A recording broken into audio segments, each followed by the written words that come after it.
Assalamualaikum, hai dan selamat sejahtera semua. Okey, insya-Allah hari ini kita akan habiskan bab 1. Okey, jadi hari ini kita akan masuk pada subtopik 1.6 tafsiran dalam sejarah dan 1.7 kepentingan mempelajari sejarah. Okay, so kita belajar dua subtopik hari ini. Okay, kita pergi subtopik 1.6 tafsiran dalam sejarah. Jadi dalam subtopik ini kita nak tahu apa itu tafsiran dalam sejarah. Okey, apakah maksud tafsiran dalam sejarah?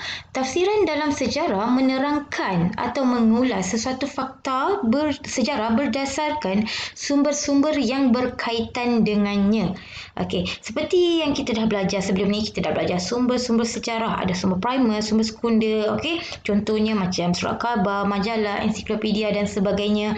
Kemudian kita belajar tentang kaedah penyelidikan sejarah. Ada 3 kaedah. Mana kaedah yang bersesuaian dengan kita punya sumber, betul tak? Okey, jadi ahli sejarawan ni bila dia dah dapat sumber-sumber yang sumber-sumber tertentu, okey, dia buat kajian mengikut kaedah yang bersesuaian, kemudian mereka buat analisis dan terhasillah satu tafsiran tentang peristiwa sejarah yang mereka nak kaji itu. Okey. Jadi tafsiran sejarah ni boleh menjadikan sesuatu peristiwa itu menjadi bermakna, menjadi berfaedah atau menjadi sebaliknya. Okey.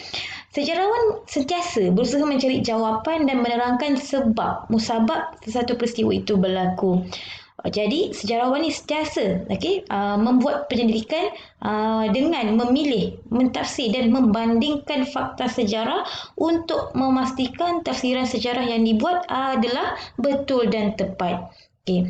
Jadi apa yang pentingnya, sejarawan ni mestilah jujur dan bertanggungjawab ketika membuat penyelidikan dan penilaian tentang sesuatu sejarah. Okay. Kenapa mereka kena jujur dan bertanggungjawab? Okay. Kerana supaya masyarakat mendapat maklumat yang betul dan tepat tentang sesuatu sejarah itu. Okey, jadi kat sini cikgu bagi contoh secara ringkas tentang tafsiran sejarah yang berbeza. Okey, so kat sini ada 2 orang sejarawan. Okey, saya namakan dia sejarawan A dan juga sejarawan B. Sejarawan A dan sejarawan B ni membicarakan tentang sebab kenapa J.W.W. Bush dibunuh. Okey, jadi kat sini peristiwa perkara yang nak dikaji ni perkara yang sama. Okey, peristiwa yang sama iaitu J.W.W. Bush dibunuh, J.W.W. Bush dibunuh. Tetapi menurut pandangan yang berbeza. Okey. So saya terangkan secara ringkas siapa J.W.W. Bush ni. Kenapa saya ambil contoh dia? Okey, J.W.W. Bush ni ialah penjajah yang datang ke Tanah Melayu di negeri Perak. Jadi J.W.W. Bush ni dilantik menjadi residen pertama di Perak, namun J.W.W. Bush telah dibunuh. Okey, hasil kajian sejarah 2 sejarawan ini didapati mempunyai pandangan yang berbeza. Okey, sejarawan A kata J.W.W. Bush dibunuh kerana memperkenalkan sistem cukai. Sejarawan B mengatakan J.W.W. Bush dibunuh kerana mengambil alih kuasa pembesar. Mengambil alih ni maksudnya merampas kuasa pemimpin tempatan. Okey, so 2 pandangan yang berbeza tetapi peristiwa yang sama. Macam mana boleh berlaku perkara ini? Okey, tafsiran tentang sesuatu sejarah yang sama mungkin berbeza antara sejarawan. Jadi, mengapakah perkara ini berlaku? Okey, jadi mengapakah wujudnya perbezaan tafsiran dalam sejarah? Okey, perbezaan yang wujud yang pertama disebabkan pemilihan sumber yang pelbagai. Okey, mungkin sejarawan A memilih sumber yang berlainan dengan sejarawan B. Kemudian, perbezaan pandangan. Sejarawan A pandangannya berlainan dengan pandangan sejarawan B. Perbezaan ideologi dan juga tujuan penulisan yang berbeza. Mungkin tujuan nak tuliskan cerita tentang J.W.W. Bush dibunuh dengan tujuan yang berbeza. Mungkin yang A untuk memberi pandangan yang positif kepada pembaca. Mungkin Nyambi bertujuan untuk menaikkan semangat patriotisme, sayang kepada negara. Okey, jadi tujuan yang berbeza juga mempengaruhi kenapa pandangan sejarawan itu berbeza walaupun tafsiran itu tentang sejarah yang sama.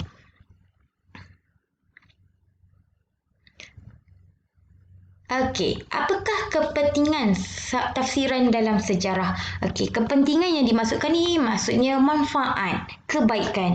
Kenapa, apa kebaikan, apa manfaat? Tafsiran dalam sejarah ni ada lebih daripada satu ataupun pelbagai. Okey, ada manfaat, ada kepentingan, ada kebaikannya. Yang pertama, mendorong masyarakat berfikiran kritis dan juga kreatif. Okey. Yang kedua, untuk menghasilkan kajian yang mempunyai bukti yang kukuh, sebab menggunakan pelbagai sumber yang berlainan tadi kan, jadi boleh bezakan sesuatu fakta sejarah daripada sesuatu sumber dengan sumber yang lain. Yang ketiga, mengajak masyarakat menilai sesuatu peristiwa sejarah itu. Okey, so inilah kebaikan, manfaat, kepentingan kenapa tafsiran sejarah itu berbeza. Okey, so kat sini cikgu bagi dua contoh peristiwa yang mempunyai perbezaan tafsiran. Okey, contoh perbezaan tafsiran antara sejarawan barat dan sejarawan tempatan. Ini kita panggil sejarawan barat, ini kita panggil sejarawan tempatan. Okey, dua peristiwa yang cikgu nak terangkan ialah satu, peristiwa kedatangan British ke Tanah Melayu, kedatangan penjajah ke Tanah Melayu. Dulu Malaysia ni kita panggil Tanah Melayu. Okey. Kedua ialah peristiwa perjuangan Tok Janggut di Pasir Putih, Kelantan. Tok Janggut ni ialah kita punya tokoh perjuangan dalam membebaskan Tanah Melayu daripada penjajah. Okey, kita tengok satu dulu kedatangan British. Kita tengok peristiwa pertama. Kedatangan British ke Tanah Melayu. Okey. Sejarawan barat kata British ni datang ke Tanah Melayu kerana faktor kemanusiaan, iaitu kerana ingin membantu raja-raja Melayu menamatkan huru-hara. Itu pandangan barat. Dia kata British ni datang ke Tanah Melayu untuk bantu raja-raja Melayu menamatkan huru-hara, sebab ketika itu berlaku huru-hara. Contohnya berlaku perebutan kuasa, raja sama raja berebut kuasa dan sebagainya. Jadi British datang untuk membantu mengamankan Tanah Melayu. Okey, itu menurut pandangan sejarawan barat. Tapi sebaliknya tafsiran sejarawan tempatan kata faktor ekonomi. Okey, iaitu membolot kekayaan sumber alam seperti biji timah. Faktor ekonomi maksudnya dia kata orang British ni datang ke alam Melayu untuk mengauk kekayaan, ingin menguasai, ingin mencuri, ingin mengambil sumber alam yang ada di negara kita yang kaya dengan biji timah. Jadi dia boleh jual, dia boleh jadi kaya. Okey, nampak tak kat sini satu peristiwa yang sama, dua perbezaan tafsiran. Kenapa boleh wujud dua? Mungkin tujuan penulisan yang berbeza. Macam yang saya kata, mungkin tujuan penulisan sejarawan barat ni untuk memberi sudut pandangan positif. Mungkin sudut pandangan sejarawan tempatan ni untuk menaikkan semangat patriotisme rakyat Malaysia. Okey. Kedua, perjuangan Tok Janggut di Pasir Putih, Kelantan. Okey, sejarawan barat kata Tok Janggut ni pemberontak kerana menentang British. Itu pandangan dia. Okey. Manakala sejarawan tempatan kata Tok Janggut ni adalah seorang pejuang kerana mempertahankan hak maruah dan bangsa. Jadi nampak tak berbeza? Okey. Seorang kata dia ni pemberontak. Okey, seorang kata dia ni pejuang. Pemberontak dan pejuang ni dua benda yang berbeza. Okey. Jadi ini kita berbalik semula. Kenapa wujudnya perbezaan tafsiran dan sejarah? Kerana tadi seperti yang saya katakan, kerana ada pemilihan sumber yang pelbagai, perbezaan pandangan, perbezaan ideologi dan perbezaan tujuan penulisan. Okey, jelas? Okey. Ini soalan-soalan lazim yang biasa kita dengar. Okey, tafsiran sejarah yang tidak tepat dikatakan sebagai tafsiran yang berat sebelah. Bagaimanakah sejarawan dapat membuat tafsiran sejarah yang betul dan tepat? Tadi saya kata sejarawan mesti buat tafsiran yang betul dan tepat, betul tak? Macam mana caranya? Dengan cara menjalankan kajian secara menyeluruh. Sejarawan perlu jujur dan bertanggungjawab dalam membuat penyelidikan agar masyarakat mendapat gambaran yang jelas dan juga tepat. Okey? Apakah kesan jika sejarawan tidak membuat tafsiran sejarah dengan betul dan tepat? Ada sejarawan juga yang membuat tafsiran yang tidak betul dan tepat. Dan ini memberikan kesan. Apa kesannya? Kesannya masyarakat akan mempercayai maklumat yang salah dan menjejaskan hubungan antara kaum atau sesetengah negara dengan negara lain. So ini kesan kalau sejarah yang kita buat, tafsiran sejarah yang kita buat tu tidak betul, salah. Okey. Tu satu lagi yang saya nak terangkan. Okey. Satu kesalahan lazim, kesalahan yang kebiasaan yang kita selalu buat. Okey. Yang salahnya bila kita beranggapan semua hasil penulisan sejarawan barat dan tempatan itu boleh diterima sebagai pentafsiran yang tepat. Okey, itu salah. Tapi yang betulnya ialah tidak semua hasil penulisan sejarah dapat diterima kerana wujudnya perbezaan pandangan dan kepentingan dalam kalangan sejarawan. Okey?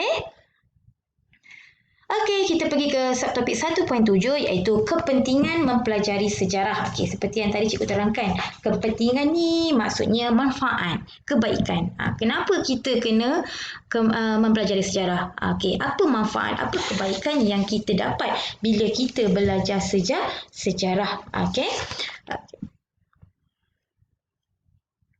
Ada 6 kepentingan, ada 6 kebaikan, ada 6 faedah. Yang pertama, kita dapat mengenal asal-usul kita. Okey. Jadi dengan mempelajari sejarah, kita akan dapat mengenal asal-usul keluarga dan juga negara kita. Dan bila kita dapat kenal asal-usul, kita dapat mengenali istiadat, ada istiadat, tradisi dan juga budaya bangsa kita. Dan mungkin ibu ayah kita tak terangkan asal-usul kita. Jadi dengan belajar sejarah kita dapat mengenali serba sedikit tentang asal-usul kita. Yang kedua, kita dapat mengambil iktibar. Kita dapat mengambil iktibar supaya tidak berlaku lagi peristiwa. Contohnya, supaya tidak berlaku lagi kesilapan yang kita dah buat pada masa lalu berlaku lagi pada masa akan datang. Contohnya, kedatangan penjajah di negara kita. Kita tak nak negara kita dijajah lagi. Jadi, apakah iktibar yang boleh kita lakukan supaya penjajah tidak datang kembali ke negara kita? Okey, ketiga, memupuk patriotisme. Patriotisme ni semangat cinta akan negara. Okey. Dan sejarah mengajar kita menghargai warisan negara untuk kita hayati. Okey, dan ini dapat menyamai rasa cinta akan negara dan menaikkan semangat patriotik. Okey. Yang keempat, mengukuhkan perpaduan. Seperti yang kita sedia maklum, kita ni terutamanya negara Malaysia, kita ada pelbagai bangsa, agama dan sebagainya. Jadi dengan mempelajari sejarah, dengan adanya pengetahuan sejarah, dapat meneruskan hubungan harmoni antara kaum di negara kita. Dan sejarah juga mampu menjadikan sumber kesedaran kepada masyarakat untuk menjaga dan meneruskan adat resam dan tradisi di negara kita. Yang kelima, membangun negara dan bangsa. Dan melalui sejarah kita dapat mengekalkan kegemilangan yang dicapai oleh negara. Kita juga akan lebih memahami budaya dahulu dan budaya kini. Budaya dahulu dan budaya kini untuk dijadikan perbandingan bagi membangunkan negara dan bangsa pada masa akan datang. Contohnya, kita belajar sejarah, kita mengetahui kejayaan-kejayaan apa yang dicapai di negara kita pada zaman dahulu. Jadi kita nak teruskan ataupun kita nak memperbaiki lagi supaya negara kita menjadi lebih baik. Dan akhir sekali, mengaplikasikan kemahiran pemikiran sejarah. Melalui sejarah, pemikiran kritis dan analitis dapat ditingkatkan. Dan kita juga dapat membuat tafsiran terhadap sesuatu peristiwa sejarah dan mendorong seseorang itu memahami peristiwa sejarah secara lebih empati. Maknanya kita akan lebih faham kenapa ia terjadi. Bagaimana ia terjadi. Bagaimana kronologi itu berlaku dan sebagainya. Jadi 6 kepentingan mempelajari sejarah ataupun 6 kebaikan kita mempelajari sejarah. Jadi dengan belajar sejarah, kita dapat mendidik generasi akan datang mencintai negara, bersifat empati dan dapat meneruskan kegemilangan tamadun bangsa Malaysia. Itu saja untuk hari ini. Maka sudah tamatlah bab 1 kita.